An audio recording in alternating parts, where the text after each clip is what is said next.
Reforma Protestante, irmãos, foi um movimento histórico, mas que teve muitos desdobramentos em outras áreas importantes daquela época.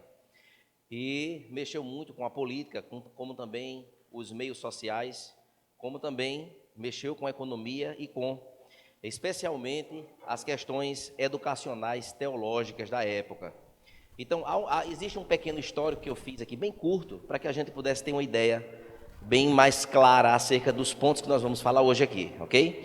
Então, nós sabemos, irmãos, que a igreja do Senhor Jesus, ela começou no livro de Atos dos Apóstolos, em Antioquia. Ali começou então a igreja, os pais da igreja, os apóstolos que ali estavam. Então começou ali a igreja a tomar a sua forma, como até hoje existe. Porém, no segundo século, a igreja ela enfrentou uma maior perseguição e muitas pessoas se espalharam por muitas regiões, e eu creio que isso foi um agir de Deus para que houvesse, de fato, a expansão de pessoas cristãs em muitos lugares e regiões. No entanto, no quarto século, o Império Romano declarou o cristianismo como a religião oficial. Então, aqueles que eram perseguidos agora estavam sendo defendidos, ou agora estava tudo resolvido, tudo pronto, né? E agora o Império Romano agora se estabeleceu dessa forma e houve essa decisão. Porém, o grande problema é que a igreja agora amparada pelo Império Romano, ela viveu aí agora um desfocar da centralidade das Escrituras e começou agora a focar no status econômico, como também no status político e social. Diante disso surgiu então a figura papal, ou seja, o Papa foi ali estabelecido como uma autoridade infalível, como alguém que estava acima da humanidade, do ser humano, que ele tinha a infalibilidade considerada pela igreja. No entanto, irmãos, em 1504, depois de muitos acontecimentos, houve então um cisma, que foi a divisão da igreja com a igreja ortodoxa, que foi agora para a Constantinopla, que é uma outra região, e o Império Romano continuou em Roma, e assim se estabeleceram. E até hoje existe essa diferenciação. Existe a igreja em Constantinopla, a igreja ortodoxa, conhecidamente, e a igreja católica, que permanece lá em Roma. Diante de tudo isso, irmãos, antes do século XVI, já começaram então os movimentos, né? E os movimentos para que a reforma protestante ela chegasse à existência, ela aparecesse, né? E foi exatamente em 1517, tá certo? No dia 31 de outubro de 1517, que surgiu então a reforma protestante, naquele ponto importante em que aquele monge agostiniano chamado Martim Lutero afixou as 95 teses, né, na porta da capela onde ele pastoreava, e ali ele trabalhava, e é o castelo de Wittenberg. Porém, irmãos, aquelas 95 teses nada mais era do que um convite aos acadêmicos para discutirem as teses que ele assim estabeleceu, sendo críticas àquilo que se praticava na igreja naquela época. De fato, foi um convite. Ele apresentou um relatório e disse: olha, a gente tem que se juntar para a gente conversar sobre isso aqui, porque a igreja tomou uma rota totalmente distante daquilo que é a palavra, e nós precisamos entender isso aqui, e eu preciso debater com vocês isso aqui. Então, irmãos, a grande problemática a serem discutidas, né, das 95 teses, mais de 80 era exatamente para tratar sobre os termos teológicos, especialmente questionando as indulgências, que ainda hoje é uma questão importante dentro da Igreja Católica Romana, onde os padres têm o poder de absolver pessoas dos seus próprios pecados. O grande ponto é esse. Esse microfone um pouquinho de agudo, por favor. Então, irmãos, é uma questão ainda muito importante dentro da igreja, e assim se procedia muito fortemente. Então, para pagar a construção da Capela Sistina, ou Sistina, naquela época, o Papa, então, ele permitiu que vários cobradores religiosos, obviamente, pudessem, então, agora visitar as cidades daquela região, vendendo o perdão para aquelas pessoas que haviam morrido em pecado. Aquela pessoa que não era tão certa, que cometeu muitos pecados, muitas coisas, não andou corretamente diante do que a palavra diz, né? Então, para essas pessoas, os familiares então pagavam por este perdão e eles davam, irmãos, uma carta dando a veracidade, a validade de que a família comprou o perdão daquela pessoa que morreu nessa condição. O modus operandi era em torno, então, do purgatório, que foi criado em 1274 no Concílio de Lyon. Então, se estabeleceu que, quando a pessoa morria, antes de ir para o céu, tinha que passar por um momento lá de purificação daqueles pecados que eles tinham cometido. Isso não está na Bíblia Sagrada em lugar nenhum, mas assim era a crença, ou ainda é a crença, e para que a pessoa não sofresse tanto. Lá no purgatório, então, havia este perdão, que era então concedido pela igreja, e aí eles compravam então, e a carta era dada para que aquelas famílias pudessem fazer com que seus familiares sofressem o menos possível no purgatório.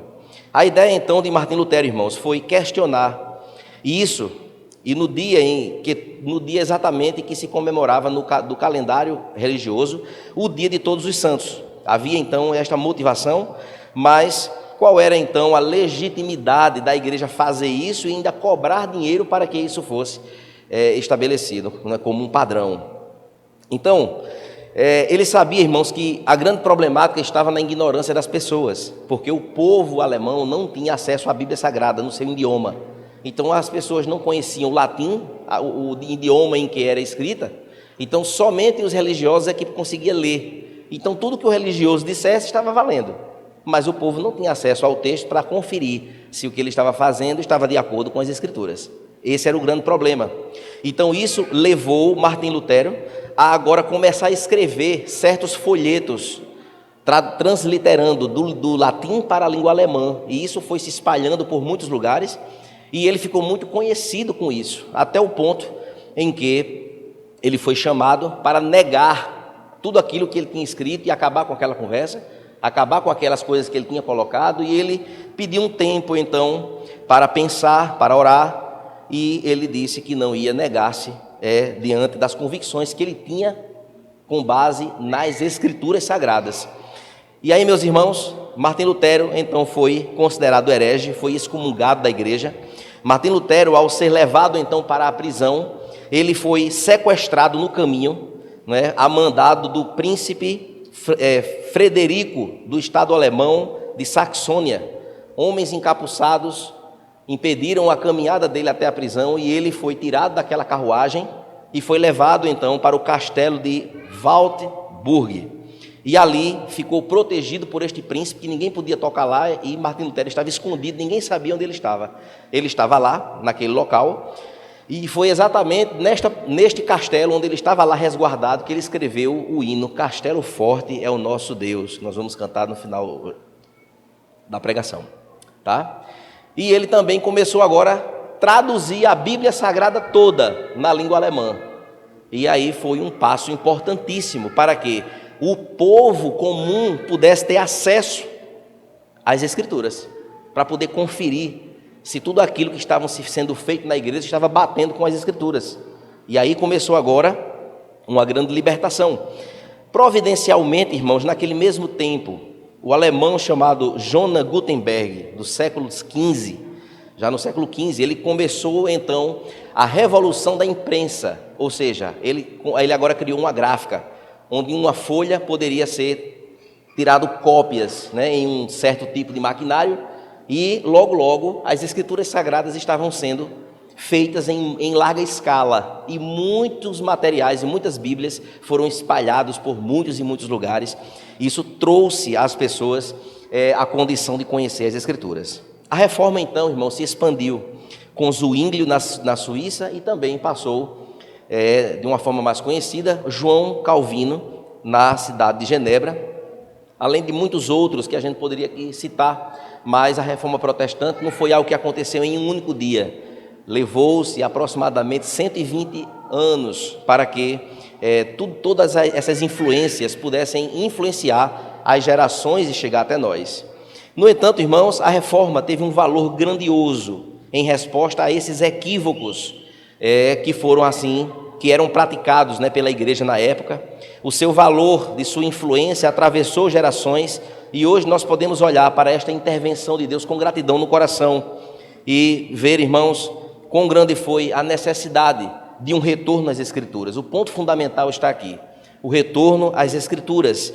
Então, as Escrituras, que é o suficiente para nós, onde Deus se revelou nela, diante então das filosofias, diante dos direcionamentos errôneos no tocante ao relacionamento da igreja com Deus.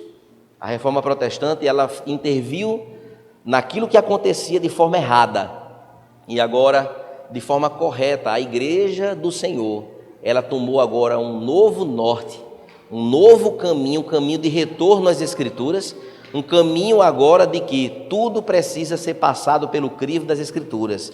É agora onde nasceu a igreja protestante, a igreja que protestou contra as coisas erradas que a igreja, ora fundada em Antioquia, estava totalmente desviada da sua rota, do seu caminho. E assim, meus irmãos, a reforma protestante, ela foi o retorno então da igreja às Escrituras, e isso mudou consistentemente a praxis da fé, ou seja, a nossa prática de vida, de fé, como também o ensino da palavra de Deus, como a disciplina eclesiástica e os sacramentos. O retorno às Escrituras trouxe para nós hoje aqui esses benefícios. Como também trouxe, irmãos, os parâmetros da ética cristã no viver pela fé. O culto a Deus, o culto que agrada a Deus, o culto que Deus espera que haja, o culto que Deus estabeleceu na sua vontade para que nós assim o cultuemos.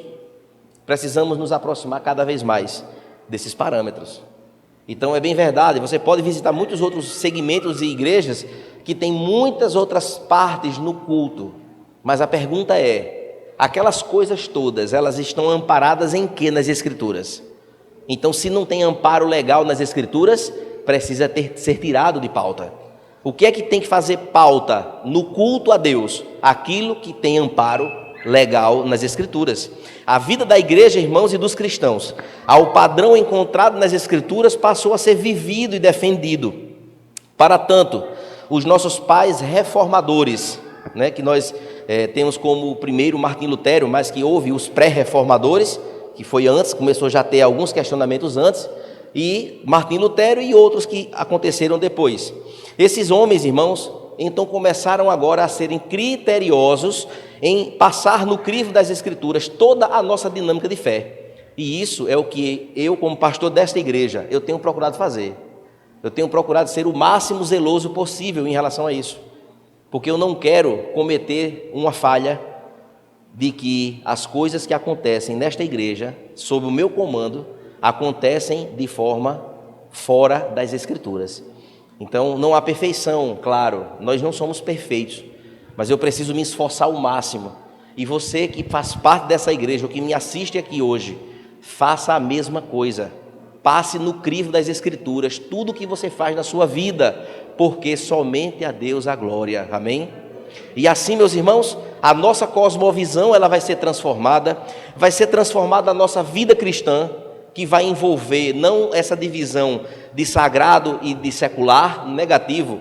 Tudo é sagrado, tudo que eu faço aqui é sagrado, tudo que eu faço da minha casa é sagrado, no caminho, indo, comprando, vendendo, trabalhando, lidando, tudo é sagrado. E a pergunta é, o que eu faço lá fora é de fato sagrado?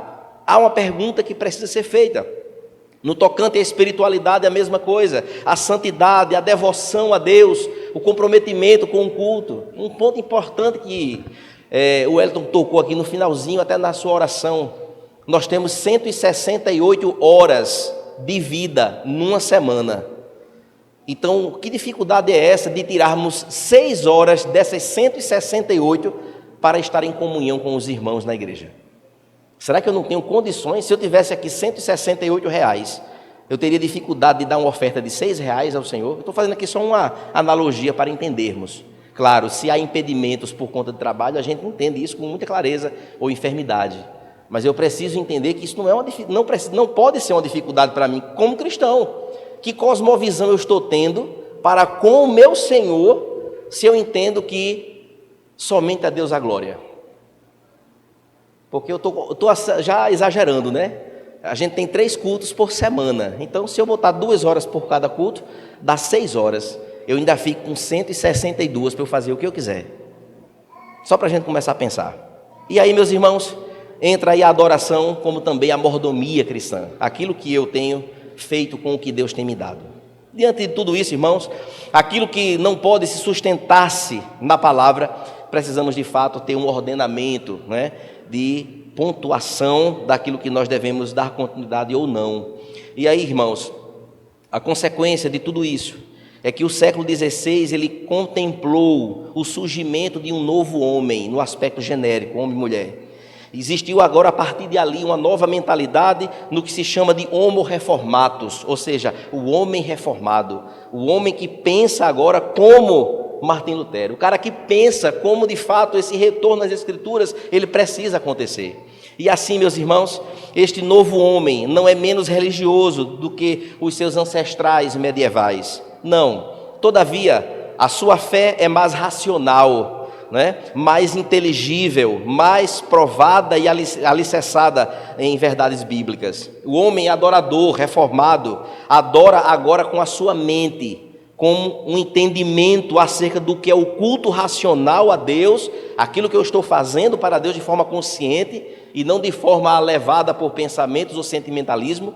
O homo reformatus agora é esta pessoa em resposta amorosa ao Deus, que o abre o diálogo pelas Escrituras e que o traz para uma simplicidade de vida que não tem nada de diferente. É apenas ler o que está escrito e viver o que está escrito. E assim nós agradamos a Deus e vivemos para a glória dele. Lembrando-nos, irmãos, que a teologia reformada, a qual eu defendo, e eu prego isso neste púlpito, e zelo pelo que se canta aqui, e não passo esse microfone para alguém que faz algo diferente do que a gente tem feito. Essa teologia reformada, ela tem força de direcionamento para que haja um envolvimento, irmãos, muito mais profundo do que apenas o conhecimento teológico. Precisa haver o conhecimento teológico, mas precisa haver piedade. E é exatamente sobre esta palavra que eu quero trazer hoje uma reflexão da reforma protestante no tocante à piedade e ao conhecimento teológico cristão. A base teológica, irmãos, de Lutero, nada mais é do que aquilo que nós vimos aqui. Baseava-se em um versículo que afirmativamente diz aquilo que eu preguei domingo passado: o justo viverá pela fé. Eu preguei domingo passado sem nem essa intenção, né, de um prefácio daquilo que eu iria pregar hoje, mas de fato este foi o versículo que embasou, que deu coragem a Martim Lutero para ele olhar, parar e pensar e dizer: não são pelas minhas obras, mas é pela fé.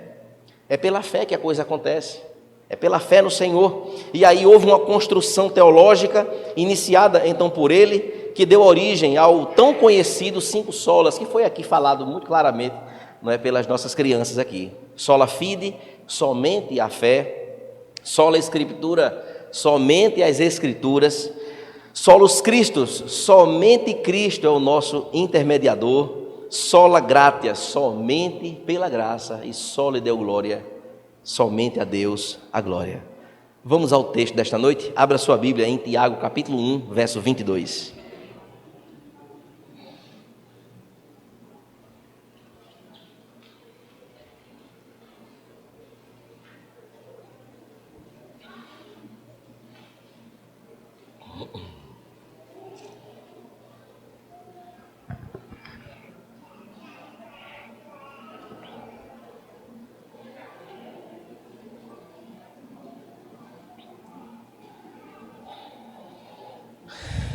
Livro de Tiago, capítulo 1, apenas o verso 22.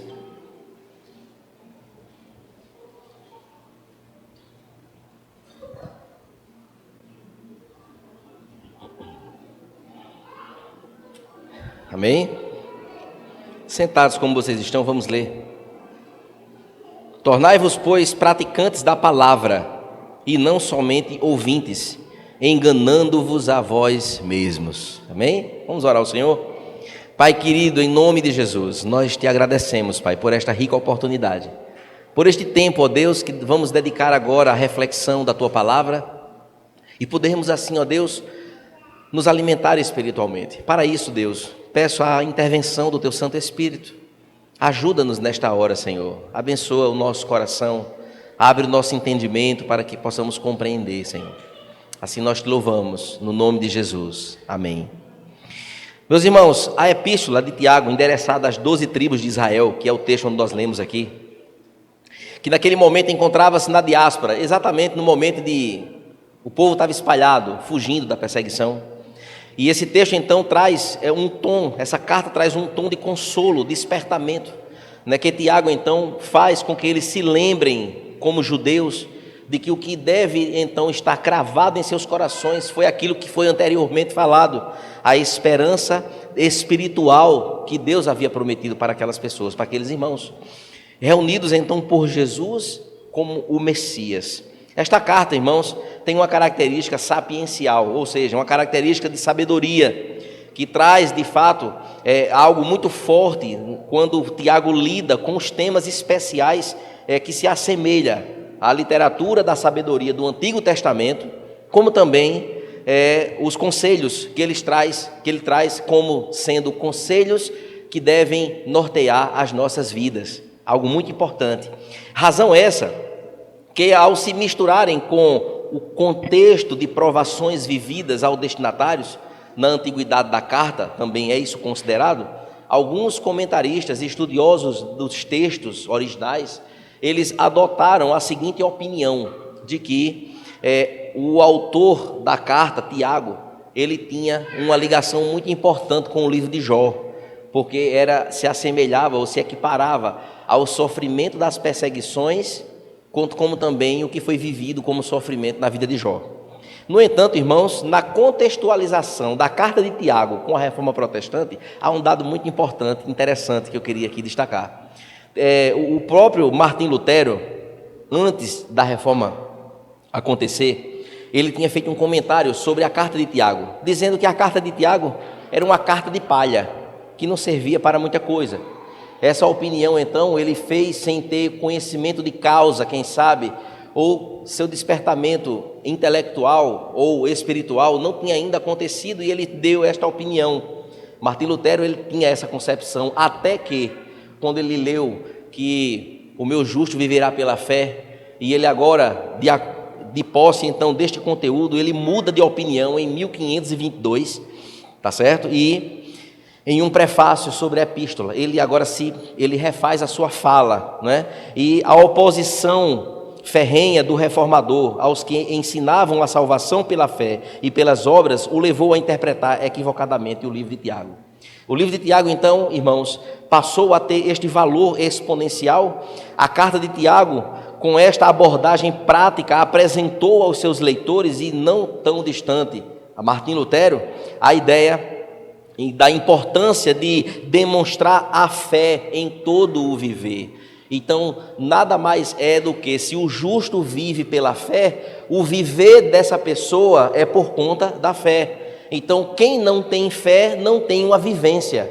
Então, há essa relação muito importante de que a minha vida ela precisa ser embasada na fé. Se eu não consigo viver de acordo com as Escrituras, nada mais é do que o ponto importante de que a minha fé, ou ela está muito pequena, muito fraca, muito falha, muito distante, ou não há fé nenhuma, só há apenas um aspecto religioso. Então são várias coisas que nós poderíamos aqui considerar. Então, meus irmãos, olhando para o verso 22 que nós acabamos de ler, e é um texto pequeno, né? Então, quando Tiago ele fala: tornai-vos, pois, praticantes da palavra, e não somente ouvintes, enganando-vos a vós mesmos. Nós temos aqui 3 divisões neste versículo, 3 partes, né? E aqui a gente poderia destacar: tornai-vos, pois, praticantes da palavra e não ouvintes. Aqui já há 2 partes, e a última, enganando-vos a vós mesmos. Observe, irmãos, que esse verso indica esta seção que tem como tema central o cristianismo prático, onde se vive a fé, onde se vive então aquilo que está nas Escrituras, sola Escritura. Exatamente neste verso nós já encontramos isso aqui de forma muito clara. Somente a Escritura caracteriza, irmãos, o ouvir e o praticar. Eu preciso estar aqui neste ambiente, anos após anos, ouvindo a palavra de Deus ensinada e pregada, mas também isso precisa se transformar em atitudes práticas. Eu preciso viver aquilo que eu estou aprendendo, senão eu estou enganando a mim mesmo. É uma ideia de tolo. É estar vindo para um ambiente, ouve porque acha bonito, mas que não pratica, não põe na prática. E resolutamente, irmãos, a verdade pelo entendimento de que a obediência é a marca do verdadeiro Filho de Deus, nos leva ao entendimento de que eu preciso ouvir, ou seja, isso vai me gerar conhecimento, eu vou conhecer. Na hora que eu estou ouvindo, eu estou aprendendo. Na hora que eu estou lendo as Escrituras, eu estou aprendendo. Na hora que alguém está ensinando as Escrituras, na escola dominical, no culto, na reunião de oração na quarta-feira, no culto do domingo à noite, nas nossas reuniões outras que nós temos, especialmente pontuais, com homens, com mulheres, com adolescentes, com sala de batismo, etc., nós estamos aprendendo. É um ouvir que nos leva a um entendimento. Mas eu preciso praticar, e praticar nada mais é, irmãos, do que a atitude resultante do conhecimento. Eu faço aquilo que eu aprendi. Eu faço de acordo com o entendimento de que a palavra de Deus, ela é de fato a palavra a qual eu devo seguir e observar. Então, existe uma dificuldade muito grande, existe um abismo entre uma coisa e outra. No mundo inteiro, as pessoas conhecem, mas elas não conseguem colocar em prática. É como dizer assim: pastor, eu sei que isso é errado, mas eu quero fazer porque eu gosto de fazer o que é errado. Então, eu sei, mas eu não quero fazer. Pronto. É mais ou menos assim. Então a proposta bíblica de Tiago é que essas pessoas, elas, se você conhece os preceitos do Senhor, conheço, pratique, coloque isso em prática, porque isso vai dar veracidade como um fruto da sua fé. O justo viverá pela fé. E assim, meus irmãos, nós precisamos entender que piedade, do original pietas, significa comprometimento do dever. Ou seja, agir com justiça e fidelidade. Para o nosso contexto, é a virtude que permite render-se a Deus em culto a Ele, assim como é devido a Ele. E isso, irmãos, envolve tanta coisa. Isso envolve como nós oramos. Isso envolve, irmãos, como nós meditamos na palavra. Não é ler as Escrituras de qualquer forma, mas é ler pedindo a Deus iluminação, que Deus nos oriente, nos ensine, abra o nosso entendimento. É de fato, irmãos, uma mudança radical no ajuntamento dos santos, no entendimento disso. Eu pergunto a vocês, na escola bíblica dominical, se tem aqui uma faixa de 50 pessoas, 60, 50, 40, hoje está cheio em cima e embaixo. Eu pergunto, onde estão os outros? Onde estavam os outros? Preciso ter um entendimento disso. Isso precisa catucar o meu entendimento, o meu coração, se eu sou faltoso com o dia do Senhor. O dia do Senhor é um dos pontos da reforma protestante que eu preciso entender. Eu preciso fazer este retorno de entendimento de que o domingo não me pertence. O domingo é do Senhor. Então, uma parte estava. Cadê o restante? Porque de noite é mais especial do que de manhã? Qual a diferença? Qual é o entendimento? De onde vêm os aspectos que sustentam esta convicção? De onde? A palavra de Deus, ela é clara. É mandamento do Senhor para isso. A não ser que eu tenha um trabalho de escala, que eu seja convocado a trabalhar na polícia, no bombeiro, no hospital, numa empresa e tal, enfim. E aqueles que trabalham no domingo, eu vou dizer a vocês, eu vou já começar uma campanha de oração para Deus lhe dar empregos melhores do que o que vocês têm, para que a gente esteja livre no domingo, para a gente poder adorar o Senhor. Amém? Tenha fé, irmão, amém?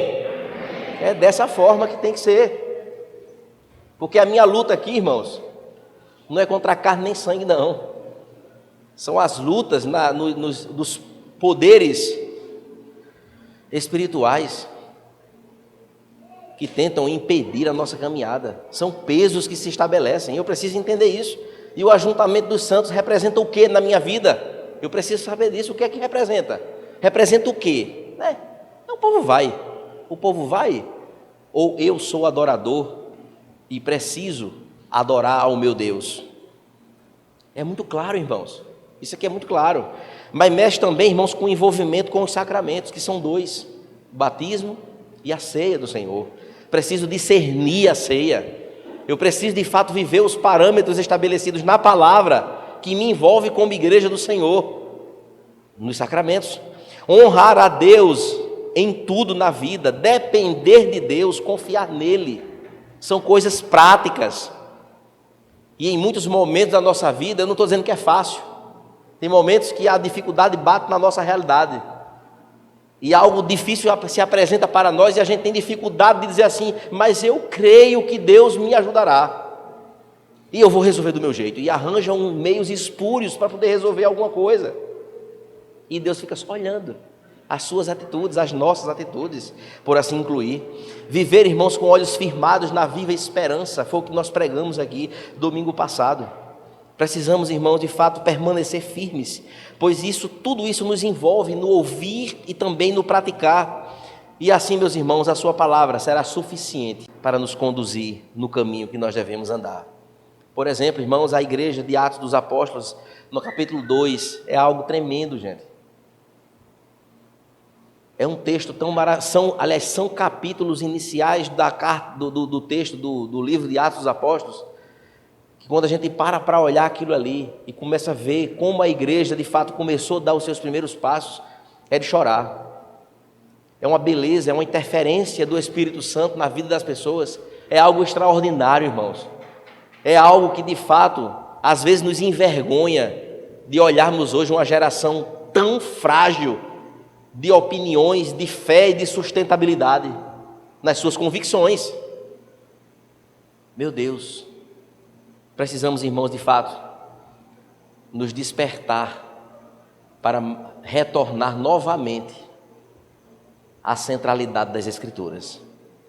Meus irmãos, nessa conjuntura, queridos, de visão homogênea entre o conhecer e o fazer, nos deparamos então com a fé cristã. A fé cristã. Quantos de fato correspondem ao chamado salvífico do Senhor em seus modos operantes como cristãos, como crentes? Quantos irmãos que estão nas igrejas há tantos anos ouvindo a palavra de Deus e não são pessoas piedosas? Pessoas piedosas é pessoas comprometidas, pessoas que rasgam seu coração, pessoas que ao conversar a gente não vê carnalidade, a gente vê espiritualidade, a gente sente e percebe. São pessoas, irmãos, que estão na igreja. E quantas igrejas atualmente, irmãos, têm seguido liturgicamente a pregação do Evangelho e seus fundamentos da fé sem negociar princípios bíblicos? Quantas igrejas? É vergonhoso. Interessante que ao recomendar, irmãos, Tiago recomendando então aos seus ouvintes, a palavra original acrotai é o termo utilizado especialmente para aqueles ouvintes que assistem uma aula, o aluno que está no colégio, que assiste uma aula, mas que não se tornam verdadeiros alunos, assiste a aula e tira 0 na prova, entende? Está na aula, o professor está dizendo 2 mais 2 é igual a 4, vai para a prova, não sabe, porque não aprendeu nada. E assim, meus irmãos, é o termo. Não sejam somente ouvintes, mas sejam praticantes, e não se enganem a vós mesmos. É uma palavra, irmãos, de retorno, uma palavra de observação. Creio, irmãos, que continuamos lidando com uma severa falta substancial de compreensão da palavra mesmo, do que representa a vida piedosa como reflexo do novo viver em Cristo e as suas implicações. Para João Calvino, pai reformador, ele diz que a compreensão teológica e piedade prática é a verdade e utilidade, são inseparáveis, deveria ser inseparáveis. A compreensão e a piedade, o ouvir e o fazer eram para ser inseparáveis, mas nós conseguimos separar. Nós conseguimos frequentar uma igreja, conseguimos nos batizar, nós conseguimos tomar ceia e ao mesmo tempo conseguimos ser lá fora o velho homem que sempre fomos. E está tentando enganar quem?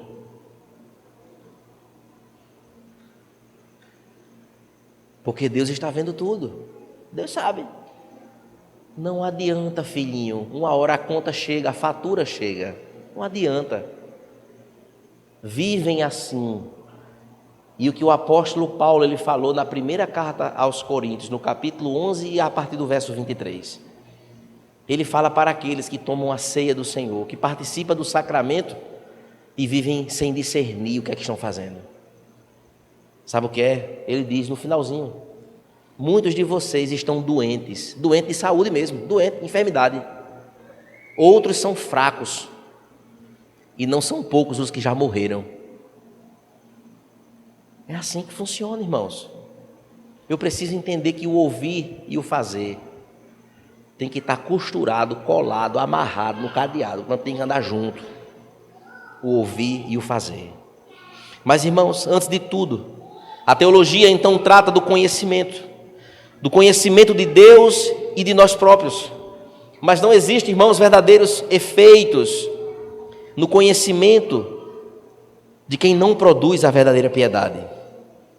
Assim sendo, irmãos, não basta receber a palavra implantada, é preciso também obedecê-la. De nada adianta ter uma Bíblia e lê-la como um livro qualquer. É preciso haver um desejo profundo de ouvir a palavra de Deus, e nós, pela Escritura, a ter a disposição de fazer, irmãos, o que ela ordena sem questionamento. Por que é que eu tenho que obedecer às Escrituras sem questioná-la? Porque se eu tenho como pressuposto que ela é a palavra de Deus, eu não tenho aqui problema com obedecê-la. O que ela mandar eu fazer, eu faço cegamente, porque quem a escreveu foi o Deus que se revelou nela. Foi o Deus que criou todas as coisas. Foi Ele que estabeleceu tudo. Então eu não tenho nenhuma dúvida em relação às Escrituras ou desconfiança de que a palavra de Deus ela está errada em algum ponto.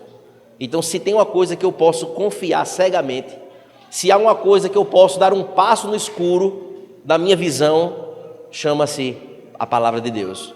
Eu preciso obedecê-la. Então, meus irmãos, o conhecimento intelectual da Bíblia, que é um acompanhamento, né, de obediência, ou seja, o conhecimento deveria produzir esta obediência aos mandamentos, né? E pode então, irmãos, se nós desconectarmos isso, uma grande armadilha. Pode haver muitos problemas na vida daqueles que conhecem, mas nada praticam em torno daquilo que se conhece. E aí, meus irmãos, é o enganar-se a si mesmo. É o finalzinho do verso 22 que está escrito: você conhece, mas você não está fazendo. E assim, meus irmãos, João Calvino mais uma vez diz: ainda entende que a piedade é evidente nas pessoas que conhecem as Escrituras, através da fé experiencial, ou seja, da vivência da fé, que fomos aceitos em Cristo e exortados e enxertados em seu corpo pela graça de Deus. Nessa união mística, o Senhor os reivindica como propriedade na vida e na morte, pois assim nós fomos comprados por Ele, pertencemos a Ele e assim devemos viver para Ele. O alvo da piedade, irmãos, bem como de toda a vida cristã, é a glória de Deus. Só lhe deu glória. Glória é quem engrandece os atributos de Deus na estrutura daquilo que Ele representa, daquilo que Ele é como Senhor, que nos amou, que enviou o seu Filho para morrer na cruz e foi ressuscitado. Ele ressuscitou para nos dar a vida eterna. Assim, meus irmãos, por outro lado, uma das esferas humanas atingidas pelo pecado e pela morte é a integridade, pois isso nós enfrentamos hoje em dia, uma grande e profunda crise de integridade naqueles que se dizem cristãos. Observe, irmãos, que a integridade cristã é agirmos de acordo com o que nós cremos. Então, quando alguém age de tal forma, eu já entendo, sem a pessoa me dizer nada, eu já estou entendendo o que é que ela está crendo. A forma que ela crê é limitada, é ampliada, não tem nada. Como é? O que é que reflete aquilo? Lembra daquele versículo?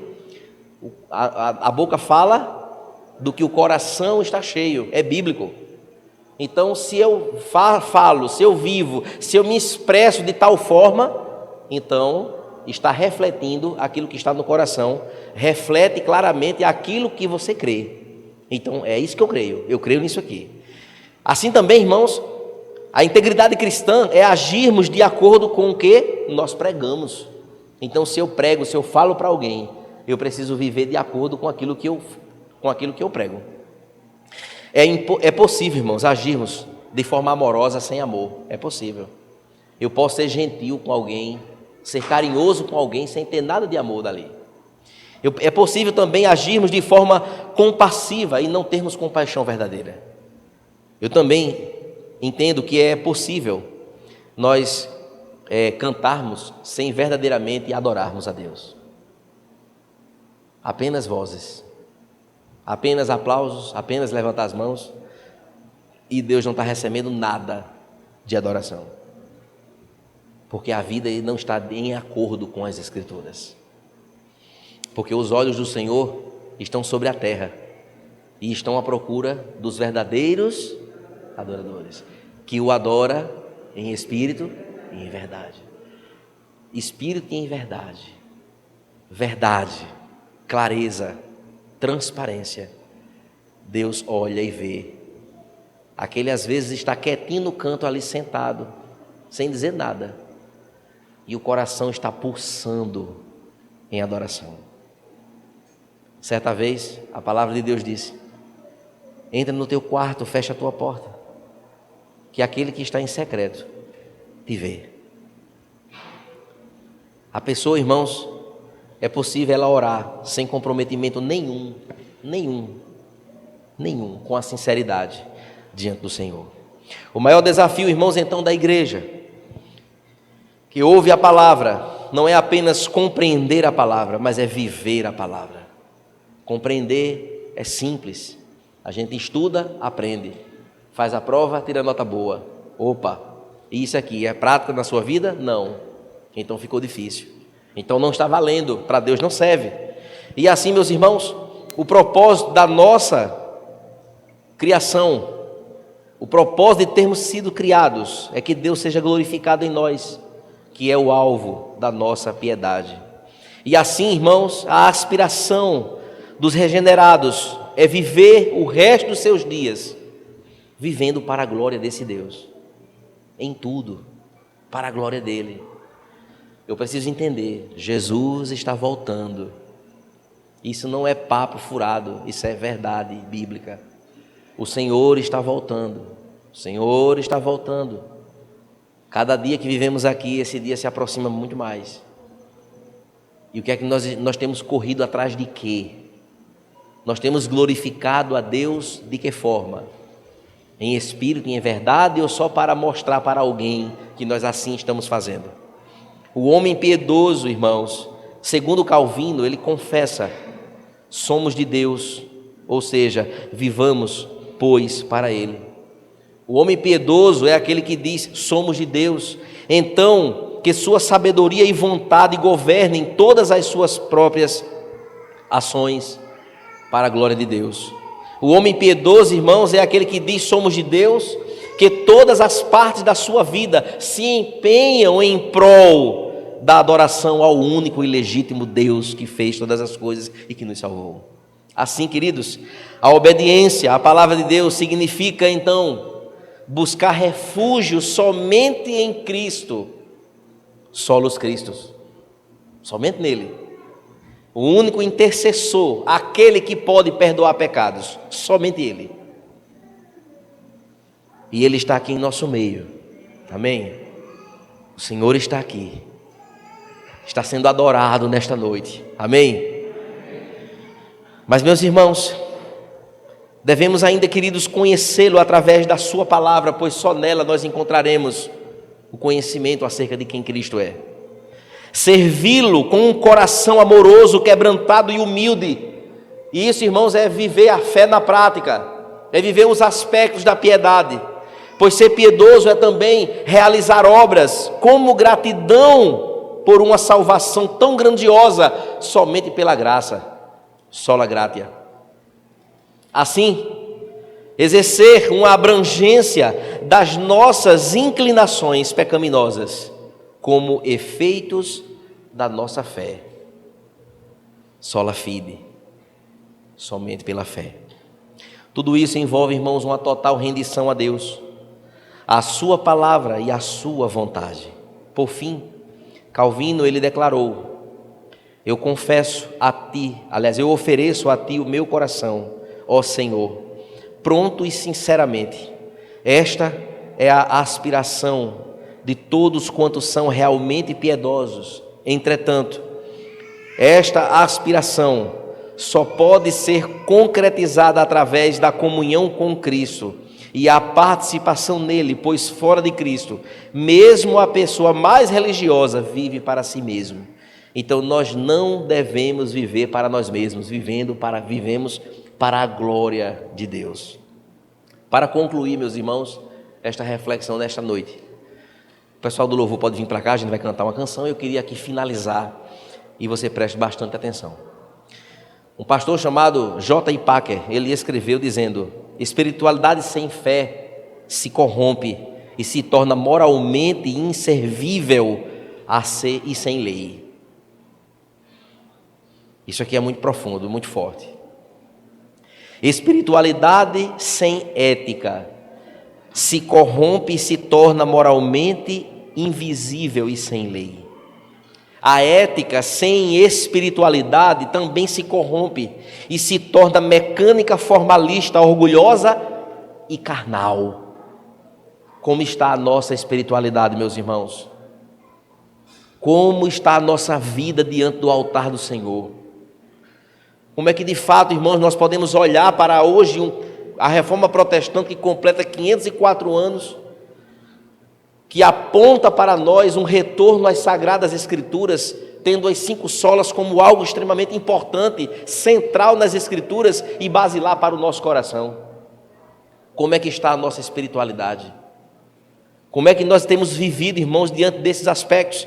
Todos esses anos passaram, o canteiro de obras da reforma protestante, ela ainda está ativa, pois sempre pregamos este retorno às Escrituras. Sempre estamos insistentemente aqui falando sobre esses aspectos.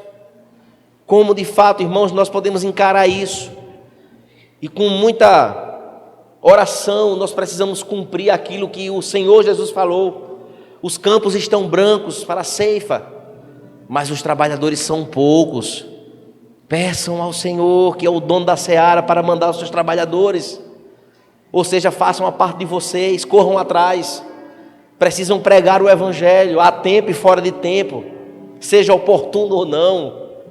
Precisamos entender, irmãos, que a nossa vida não está aqui apenas para passar um tempo gostoso de se viver num ambiente legal, vendo pessoas que nos abraçam, que nos faz ficar animados para uma semana. Não, a nossa vida, irmãos, precisa glorificar a Deus acima de qualquer coisa. Não podemos, irmãos, trocar, queridos, a nossa adoração por nada. Trocar a nossa adoração, irmãos, por qualquer uma outra coisa é colocar Deus em segundo plano. Deixar de adorar a Deus, irmãos, por conta de programas que não vai nos acrescentar em nada. Como é que Deus pode se agradar de uma adoração, de um coração que se diz adorador? Como de fato, irmãos, nós podemos ser tão cruéis de Deus estar abençoando tanto as nossas vidas com tantas coisas, de forma material e de forma espiritual, e nós simplesmente trocamos o momento da adoração com qualquer uma outra coisa. Tudo é razão para nos tirar do foco. Precisamos, irmãos, entender que esta reforma ela precisa acontecer dentro primeiro do nosso próprio coração. E isso não é hoje não, só porque hoje é o dia da reforma. Não, é todos os dias da nossa vida. É todo dia, de domingo a domingo. É colocar no nosso cardápio de vida. Opa, peraí, cadê a centralidade do Senhor na minha vida, no que eu faço, no que eu prego, no que eu canto, no que eu vivo? Eu sou igreja, faço parte do corpo de Cristo. como é que eu estou com essa igreja? Preciso entender isso, irmãos. Eu não posso querer apenas viver coladinho nos aspectos graciosos do Senhor e não me envolver com esses aspectos graciosos. Não. Engana-se a si mesmo. O texto é muito claro quando ele diz no finalzinho: enganando-vos a vós mesmos. Ou seja, quem vive ouvindo e não praticando é exatamente o problema que havia na igreja na época da reforma. Eles liam, eles sabiam da verdade e criavam suas próprias doutrinas e pregava isso para o povo. Martim Lutero disse: isso não vai mais acontecer. Ele arriscou a sua própria vida, mas ele disse assim: eu vou agora traduzir a Bíblia, que eu quero agora que todo mundo tenha acesso à verdade, como nós temos hoje aqui, para que as pessoas agora possam entender claramente, ver o que é que está revelado e vivam a prática desta espiritualidade. E meus irmãos, estamos falando aqui de coisas seríssimas, coisas que vai nortear a nossa vida pelo resto dela, que vai nos levar a uma condição de uma comunhão com Deus, que quem sabe nós nunca chegamos nela, porque de outra forma eu estou confiando em mim, e estou vivendo bonitinho, tudo certinho, tudo arrumadinho, brincando com a fé, brincando com as 5 solas, com os 5 solas que foram ditos aqui. Precisamos, irmãos, então pedir a Deus que esse homem novo, esse homem bíblico, essa mulher bíblica, o homo reformatus, que ele continue a ser aperfeiçoado pela fé, a fim de que essa obra iniciada e tantas vezes ameaçada, ela possa estar diante dos nossos olhos e agarrados com ela até o fim das nossas vidas. Que o Senhor continue, meus irmãos, fazendo com que a nossa igreja seja uma igreja fiel, fiel às Escrituras, fiel à centralidade da palavra, fiel a glorificar somente a Deus e não a homem nenhum, entendendo que os aspectos da fé pela graça foi o que nos salvou, e que somente Cristo é o exaltado, somente Cristo deve ser bradado, e precisamos ser instrumentos deste Cristo, onde quer que Ele nos envie e nos mande aí. Meus irmãos, 504 anos da reforma, que então, irmãos, que ela continue, que essa reforma continue nos reconduzindo à centralidade da palavra, sola Escritura, não só na intelectualidade, mas na praxis de um viver correspondente ao conhecimento da graça, sola gratia, e do Senhor Jesus, o nosso único e suficiente Salvador, solos Christus, autor e consumador da nossa fé, sola fide. Toda glória, toda honra sejam dadas somente a Deus, só lhe deu glória.